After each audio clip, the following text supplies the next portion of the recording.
Irmãos, nós vamos continuar o que nós paramos no domingo passado, que foi o estudo sobre Mateus no capítulo 9. Nós vamos continuar o capítulo 9. Nós fomos até a metade do capítulo, nós não terminamos tudo, mas hoje, se Deus quiser, nós iremos terminar. Amém? Nós temos falado e nós temos mostrado que o Evangelho de Jesus é a história de Jesus. É como Jesus nasceu, como Jesus desenvolveu seu ministério, como ele morreu e ressuscitou. Esse é o Evangelho de Jesus. Essa é a história toda que precisa ser contada para que a pessoa entenda.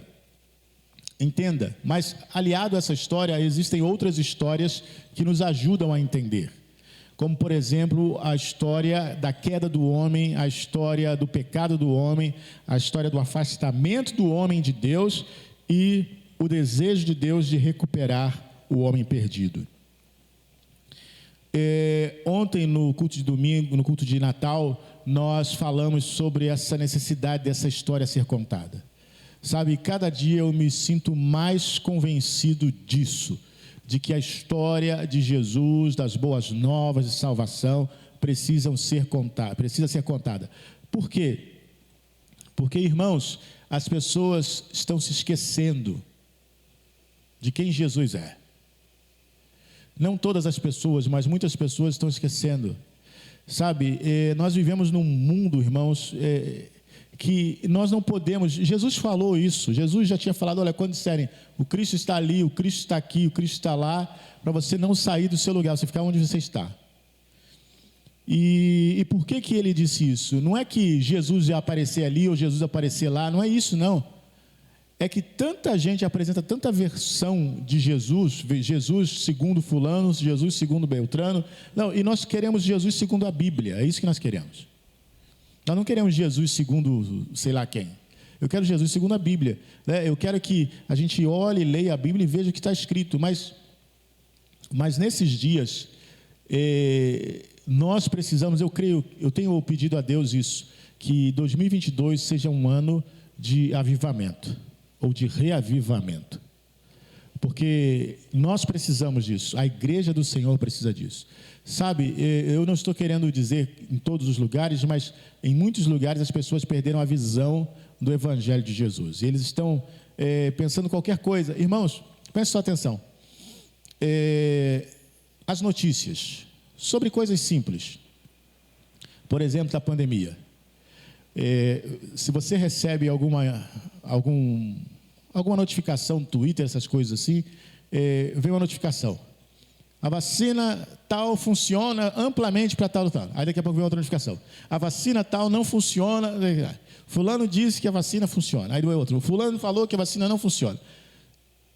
A questão é, dá para acreditar em alguma coisa que essas pessoas falam? Eles falam qualquer coisa. Sabe o que eu aprendi? Que jornal quer vender jornal. Então eles falam qualquer coisa para vender jornal. Independentemente se isso é verdade, independentemente se isso vai te beneficiar, eles querem que tenha manchete chamativa para vender. Irmãos, infelizmente, em muitos lugares as pessoas estão fazendo isso, na internet estão fazendo isso, manchetes chamativas, o segredo revelado de Jesus. Aí você vai ver, irmãos, não vamos atrás dessas coisas, porque o Evangelho é o mesmo. O Evangelho que Pedro pregou, Paulo pregou, é o mesmo Evangelho que nós estamos aqui pregando hoje. E essas descobertas mirabolantes, descobriram uma ossada lá não sei aonde, descobriram uma caixa. Irmãos, isso é tudo distração. Não é como nós cantamos, abandonando toda a distração, a minha atenção está em ti. É assim que deve ser, porque essas distrações sempre existiram no mundo. Não é de agora não, nós vemos os apóstolos na Bíblia combatendo isso, João combatendo isso, Paulo combatendo isso, porque essas distrações sempre estiveram, as pessoas sempre dizendo, olha, Jesus aqui, Jesus ali, Jesus lá, e era disso que Jesus estava falando. Cuidado, porque tem muita gente caindo da graça, porque vai atrás de internet. Ué, mas o senhor não prega na internet? Sim, mas eu prego e digo, lê a sua Bíblia, lê o que está escrito aí. Lê se isso que eu estou falando não está escrito aí. É isso que é dito.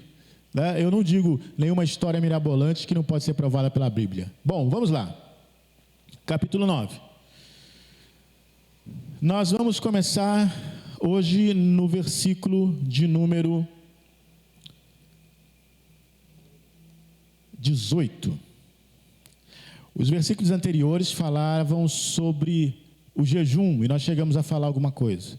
Podem os amigos do noivo estarem tristes quando o noivo está com eles, nós falamos sobre isso. Mas no versículo 18, nós já temos uma outra situação. Diz que enquanto Jesus estava falando essas coisas, falando a respeito do jejum, no versículo 18, diz assim: dizendo-lhes ele estas coisas, eis que chegou um chefe e o adorou, dizendo: minha filha faleceu agora mesmo. Mas vem, impõe-lhe a tua mão e ela viverá. E Jesus, levantando-se, seguiu ele e os seus discípulos. E eis que uma mulher que havia já 12 anos padecia de um fluxo de sangue, chegando por detrás dele, tocou a orla da sua roupa, porque dizia consigo: se eu tão somente tocar a sua roupa, ficarei sã. Nós temos dois milagres aí. Esse relato é um relato um pouco diferente do relato do outro evangelho a respeito da cura da filha de Jairo. Aqui não cita o nome de Jairo, mas é Jairo, que tinha a filha doente. O outro evangelho diz que Jairo, enquanto estava indo para lá, chegou para falar de Jesus, alguns vieram atrás dele e falaram assim: não adianta falar com ele porque a filha já morreu. Mas aqui já está dizendo que ele já sabia que a filha estava morta e chegou para falar com Jesus. Bom, tudo é perspectiva de quem está enxergando, mas enfim, qual é a situação? A situação é a seguinte: Jesus saiu dali para ir à casa de Jairo para curar a filha dele. No meio do caminho, antes de chegar lá, uma mulher tocou as vestes de Jesus, porque ela tinha um fluxo de sangue, nós conhecemos essa história, e ela foi curada. O que eu quero dizer aqui, irmãos? Jesus ia, e nós vamos ler, ele ressuscita a menina, mas no meio do caminho alguém toca e ele diz que dele saiu virtude, saiu poder. Eu já vi muito crente dizer assim: talvez eu já até tenha dito isso, a gente ministrou lá, olha, mas tinha um peso, eu saí até exausto com aquele peso. Já viu isso? Você já viu isso? Olha, estava lá uma atmosfera ruim, um peso. Olha, a gente orou, sabe? Mas esse culto saía até exausto de lá, porque parece que me sugou as forças. Jesus nunca passou por isso. Jesus nunca foi sugado até ficar sem forças. Jesus ia ressuscitar, ele poderia dizer para a mulher: olha, mulher, não me toca agora não, porque senão vai sair o meu poder, e aí eu preciso ir lá ressuscitar a menina, eu não vou ter poder para ressuscitar a menina. Mas Jesus não fez isso. No caminho, diz o texto, que a mulher dizia: se eu tão somente tocar na sua roupa, ficarei sã. Olha o versículo 22. E Jesus, voltando-se, vendo-a, disse: tem ânimo, filha, a tua fé te salvou. E imediatamente a mulher ficou sã. E aí Jesus, chegando à casa daquele chefe, vendo os instrumentistas e o povo em alvoroço, disse-lhe: retirai-vos, que a menina não está morta, mas dorme. E riam-se dele. E logo que o povo foi posto fora, entrou Jesus e pegou-lhe na mão, e a menina levantou-se, e espalhou-se aquela notícia por todo aquele país. Irmãos, Jesus tem todo o poder. Ele não realiza um milagre aqui e fica exausto. Sabe o texto que diz que o nosso Deus, ele não dorme e nem toscaneja. O que é toscanejar? Ele não dormita. O que é dormitar? Ele não cochila. Geralmente, quando a gente vai ficando muito velho, a gente acorda muito cedo, mas fica depois o dia inteiro só na madorna, só cochilando. O nosso Deus não cochila, ele nem dorme nem cochila, ele não se sente cansado, ele não é exaurido das suas forças, ele de maneira nenhuma. Jesus curou a mulher com fluxo de sangue, e imediatamente ressuscitou a menina. Aleluia. Mas já reparou como nós criamos tantas fábulas, irmãos? Olha, você precisa estar totalmente bem. Deveria ser assim, se você fosse curar alguém, se você fosse fazer alguma coisa, mas quem faz é Jesus. Então você pode estar do jeito que você estiver, né? Eu não vou não porque eu estou meio fraco, eu já estou meio doente, então se eu orar, pode ser. Isso não existe. A força não é sua, a força é de Jesus. Nós podemos orar, se eu tiver perna, se eu não tiver perna, se eu tiver fraco, se eu tiver forte, se eu tiver com resfriado, se eu tiver, de qualquer forma você pode orar, porque não é a força física sua que vai fazer. Mas eu não estou aguentando nem falar. Pode sussurrar.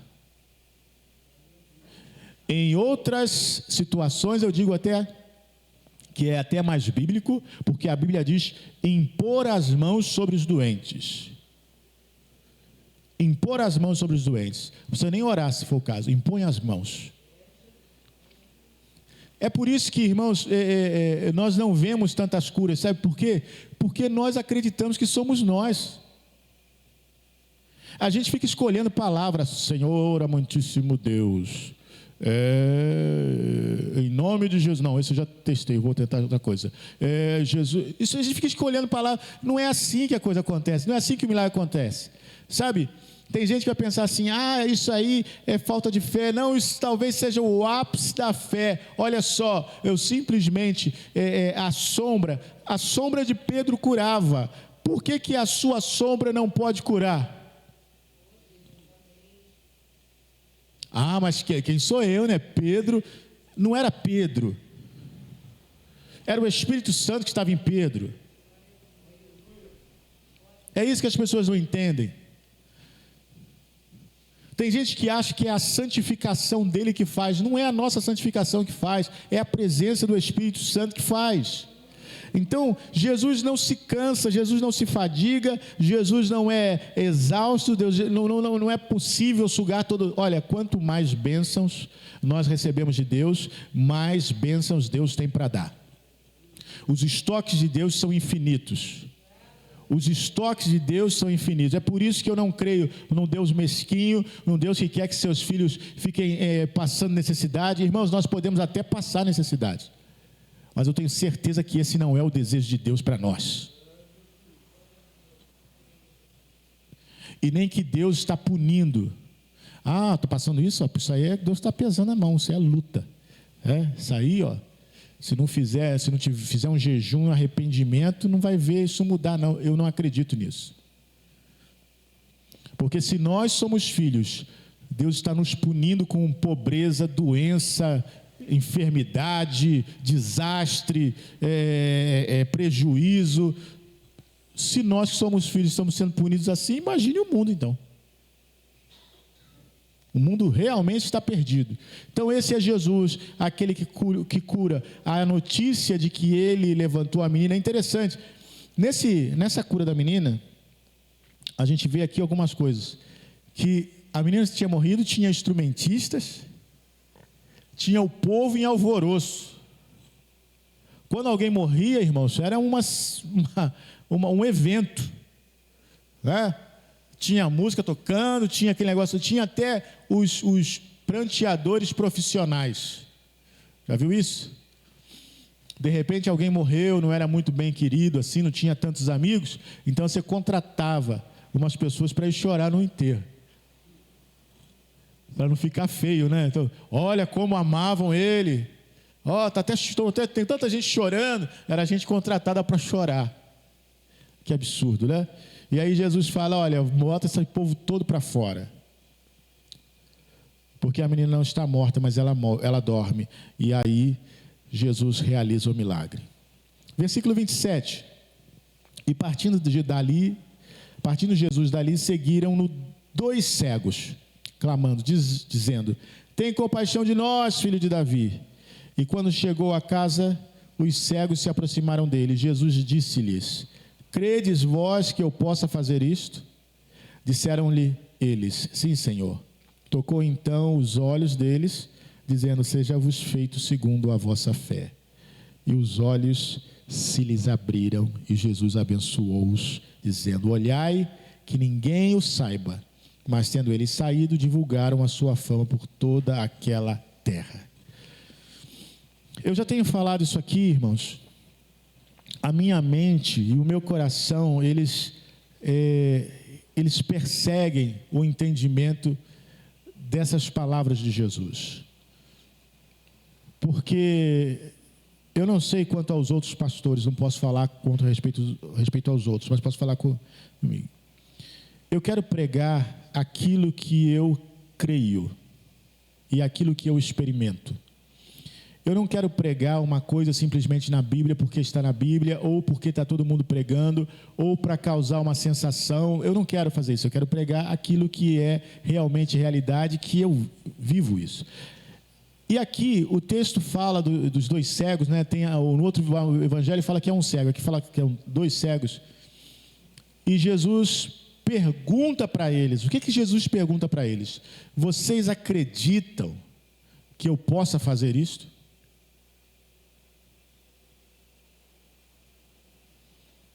Essa é a pergunta que Jesus faz para nós também. Você acredita que eu posso fazer isso?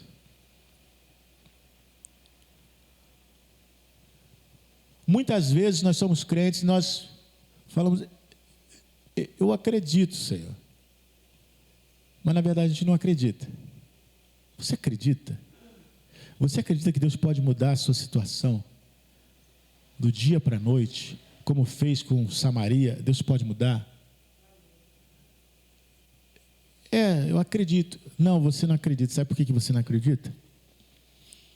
Porque algumas vezes você acreditou e as coisas não mudaram, não aconteceram.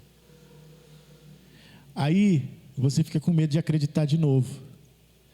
Eu vou acreditar e não vai acontecer. Eu vou acreditar e não vai acontecer.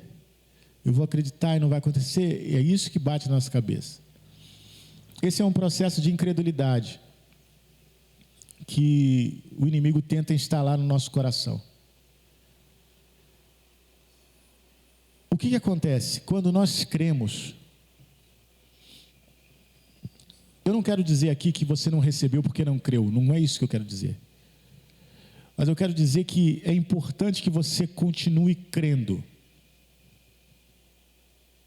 Mesmo que ainda não tenha acontecido aquilo que você queira.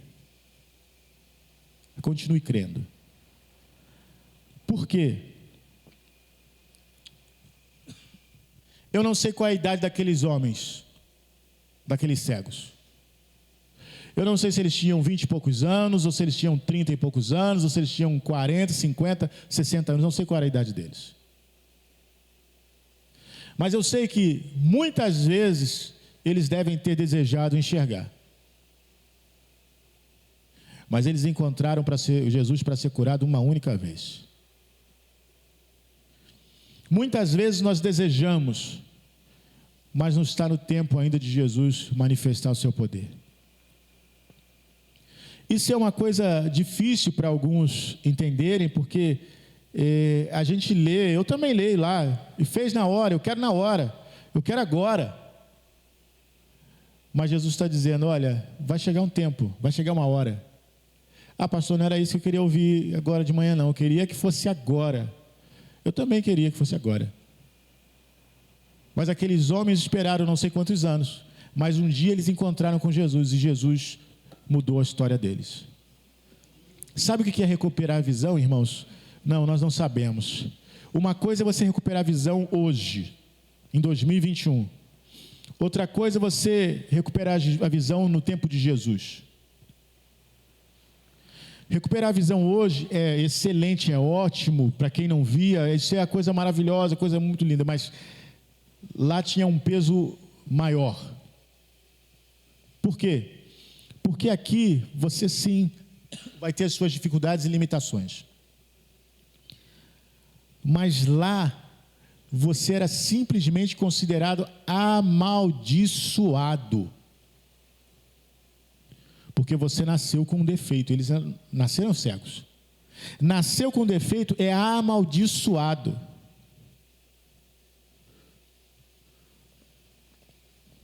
Agora eles foram resgatados da maldição. Você sabe o que é isso? Nunca poder entrar no templo. No nosso tempo isso não acontece. Pessoas cegas podem vir à igreja, podem ir à igreja, podem estar na igreja, podem trabalhar na igreja, servir na igreja, não tem problema nenhum. Mas naquela época não, eles não podiam entrar, eles eram impuros, porque eles tinham defeito. Eles nunca poderiam participar de nada que fosse dedicado a Deus, porque eles tinham defeito. Naquele momento que eles são curados, e eles estão novamente inseridos em tudo, tudo muda para eles.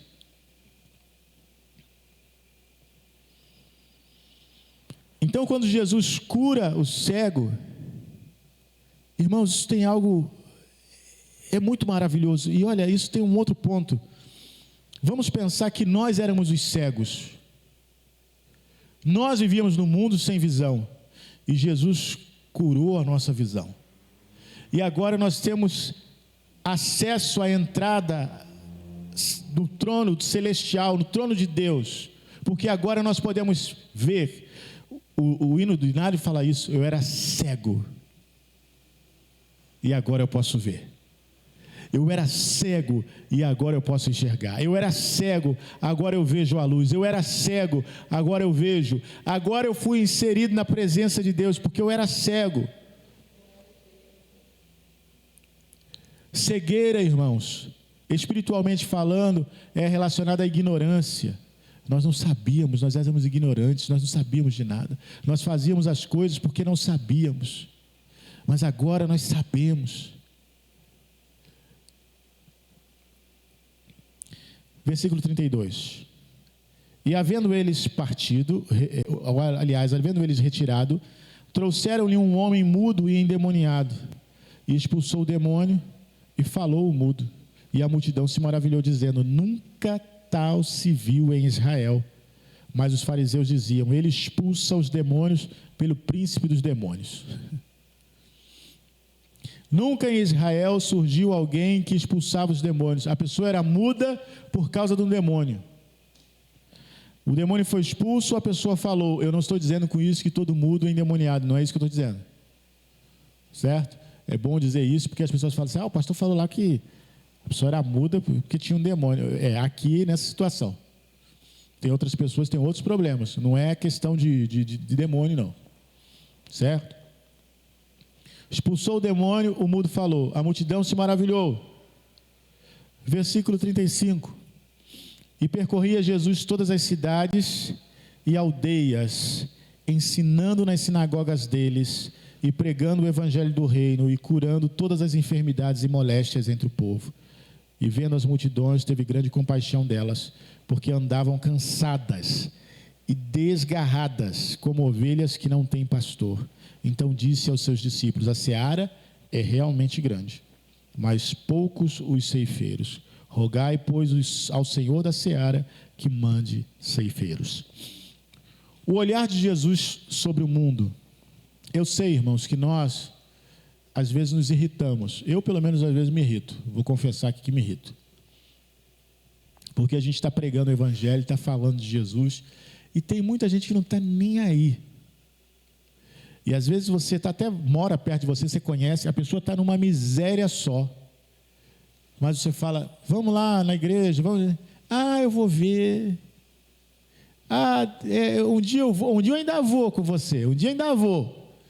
E você sabe, meu Deus, essa pessoa precisa de Jesus. Na verdade, você vê ali, você está vendo, vamos lá, que sua vida vai mudar. Eu vou. Não, a pessoa está na cachaça, a pessoa está na droga, a pessoa está na prostituição. Você fala: olha, esse caminho que você está lhe traçando não vai ser bom. Vamos lá para Jesus. Eu vou ver. Às vezes a gente fica irritado com isso. Esse povo não quer nada. A gente fala, eles não querem nada. Mas, irmãos, o olhar de Jesus para a multidão é um olhar de compaixão. Sabe por quê? Embora essas pessoas fiquem aí falando que não querem, ou evitando, irmãos, a gente tem que ter compaixão dessas pessoas. Que eles estão num estado de penúria. A verdade é essa. E eles não sabem. Eles estão caminhando para um fim mais trágico do que a vida deles. E eles não sabem. Os olhos deles estão fechados, eles não enxergaram ainda. Então, ao invés de a gente ficar batendo, porque tem gente que gosta de bater, esse povo não quer nada, vai tudo para o inferno. Irmão, Jesus olhava com compaixão.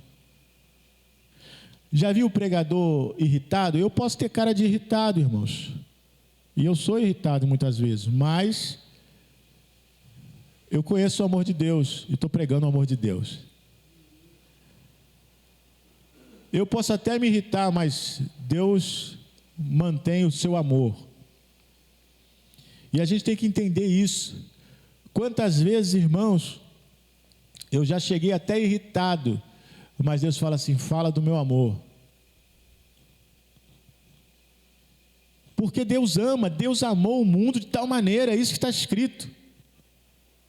Jesus olhou as multidões, teve grande compaixão delas, por quê? Porque elas estavam cansadas e desgarradas. É assim que o mundo está, cansado e desgarrado. Mas eles não sabem, eles não entendem. E eu não estou falando só quem está na pobreza não, irmãos, estou falando de miséria espiritual. Tem muita gente aí que tem dinheiro, tem posses, mas está na miséria espiritual. Você vai ver, a casa deles é depressão, é treva, é um problema sério. E aí você fala: olha só, tem uma solução para isso. Ah, não, esse negócio de igreja não é para mim, não é negócio de igreja, é negócio da sua sobrevivência, da sua salvação, não é questão de igreja. Mas eles não entendem, eles acham que igreja é uma coisa do outro mundo. A igreja bitola muita gente. Igreja quer colocar aquela mentalidade de crente na nossa cabeça. Gente, Jesus teve compaixão. Sabe como é que eu creio que a gente vai vencer esse mundo? É tendo compaixão dele. É óbvio que nós não vamos salvar todo mundo, mas se a gente amar as pessoas e amar e pregar com amor, as pessoas vão vir para Jesus. Jesus falou: a seara é grande, a seara é muito grande, mas os ceifeiros são poucos. Nós devemos orar e pedir ao Senhor da seara que mande ceifeiros. Sabe, a seara é muito grande, irmãos. Eu vejo as necessidades são muitas. Eu ainda não tenho uma ideia, uma avaliação de como será o evangelismo depois dessa pandemia toda. Como será? A gente não tem essa dimensão. Mas eu creio que algumas coisas vão mudar. Algumas coisas vão mudar em relação a resposta que o mundo dará a Deus. Eu creio que alguma coisa vai acontecer. Eu não sei o que ainda, eu tenho orado a Deus, pedido uma direção, mas eu creio que alguma coisa vai acontecer que nós ainda não estamos vendo. Essa história toda ainda não acabou, as coisas parecem meio... Deus vai fazer algo nesse mundo. Eu oro por avivamento. O Evangelho de Jesus é aquilo que nós devemos falar.